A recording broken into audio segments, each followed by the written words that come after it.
Hey everyone, welcome back to Masonzero MTG. Today I'm going to talk about the best cube cards from the Lord of the Rings Tales of Middle-earth set, and I'll be combining it with the Commander set that went along with it. I know this set has been out for quite a while now, but this is a video I never had time to make when the set was new, so I'm making it now. In fact, you're going to see a few videos like this on the channel in the coming months as I catch up on sets that I missed.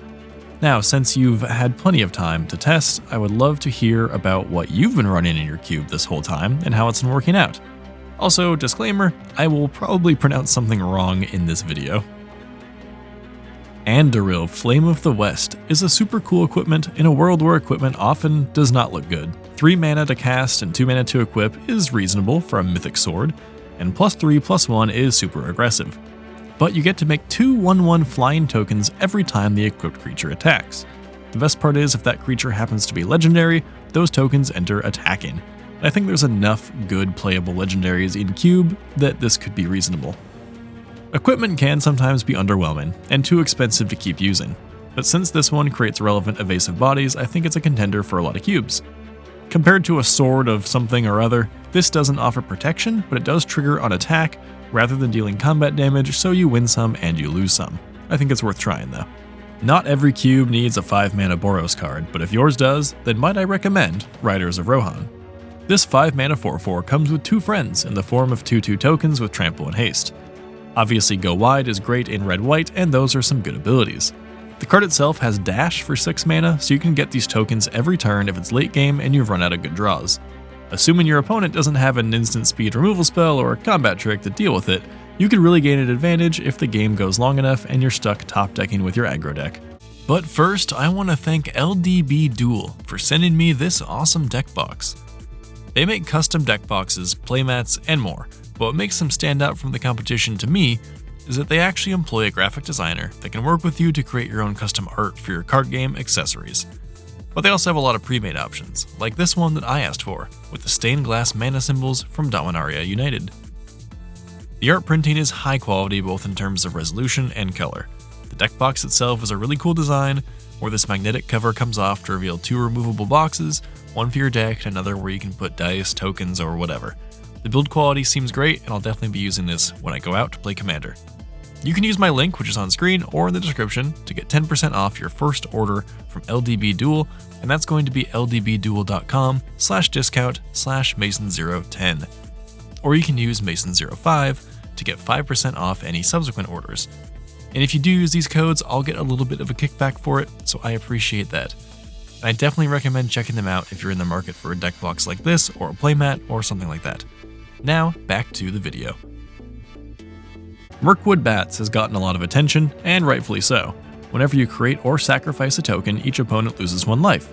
This is a great card for black-based sacrifice strategies, especially if you have a theme built around tokens as sacrifice fodder. It's also just fine in a black-white aggressive deck that probably makes some tokens. And of course, it works with commonly sacrificed tokens like Treasure. If you have any concentration of tokens in black in your cube, Mirkwood Bats is probably going to be on your radar. Selfless Spirit has kind of become a cube staple. Boromir, Warden of the Tower, tries to be a variant of that, offering the same ability to give everything else indestructible on sacrifice.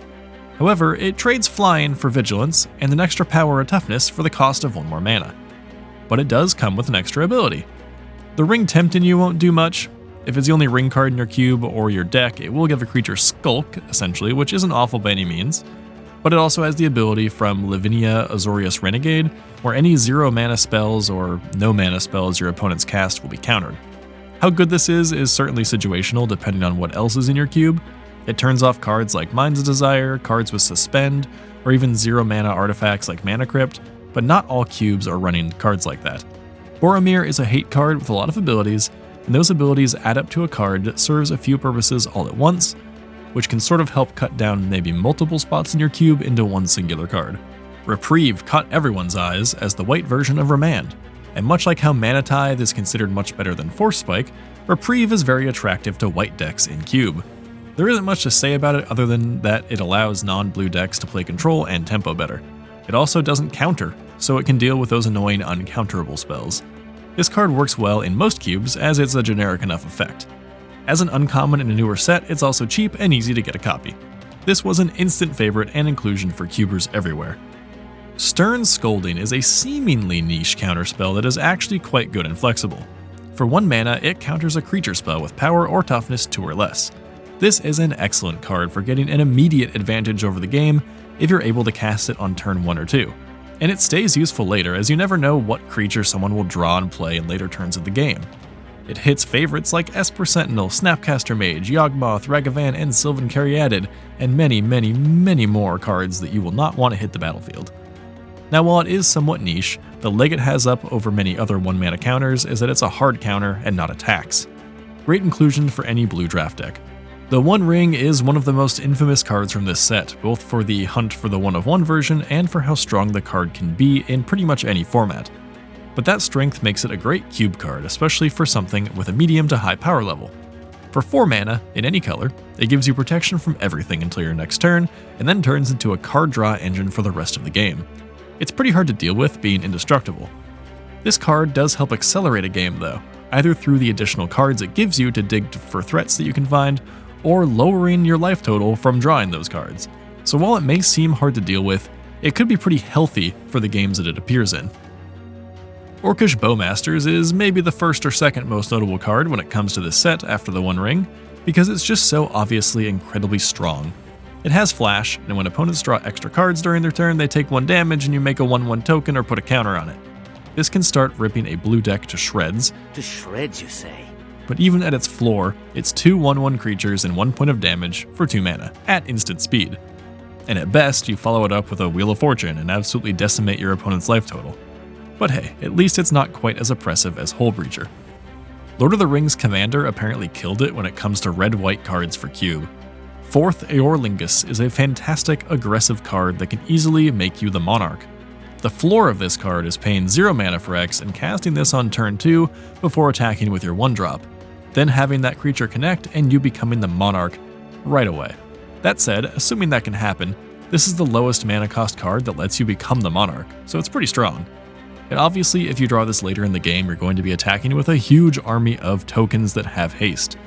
There are a lot of reasons this card is great for cube, but a big one is that it allows a Boros deck to play it early and then play it late and get lots of value in both situations. It's funny to say that a 5 mana common is such a good cube card from this set, but Lorien Revealed really is. It costs 5 mana to draw 3 cards at sorcery speed, which is a pretty normal rate for that effect when another ability is attached to it. This ability happens to be Island Cycling, which is notable because it's just 1 mana, which is cheaper than the usual 2 mana that affects costs on any other card. If you draw it early and are starved for lands, you can cycle it on turn 1, or you can save it up and be perfectly content drawing 3 cards on turn 5 or maybe later in the game. It being Island Cycling instead of basic land cycling means you can get a shock land or a dual land or even Mystic Sanctuary, meaning it's very flexible and can actually help you with color fixing, and is good potentially at many different power levels of cubes. This card stands out from the cycle as being the best one, but that's not to say you couldn't play the rest as well. So those are my top 10 cards from Lord of the Rings for cube. A lot of these are generally agreed upon already, so I don't expect there to be much debate, but let me know in the comments if there are any other cards you have tested or if you disagree with any of my less conventional picks. This set was a bit odd, since we have some clearly strong cards here, but most of the set was pretty low power level or very narrow in what it could do. But that's it for this video. Subscribe if you want to see more videos like this, and I will see you in the next one.